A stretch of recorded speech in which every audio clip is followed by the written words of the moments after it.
तो दोस्तों हमारी गाड़ी का टाइम हो गया 9:50। अब हमारी गाड़ी चलने वाली है। देख सकते हैं वहाँ पे सिग्नल भी ऑरेंज हो चुका है।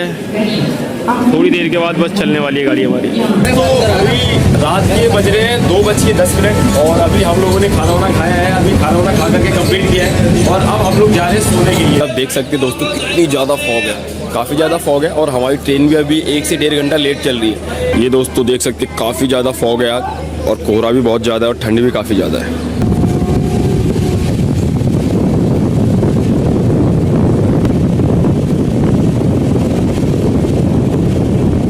काफ़ी लेट है दोस्तों ट्रेन।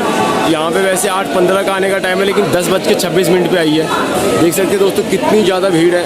अभी वो आरपीएफ सर वहाँ पे पहुँचे हैं क्योंकि हमारी ट्रेन को चलने का टाइम हो गया। देख सकते हैं ग्रीन सिग्नल मिल गया हमारी ट्रेन को।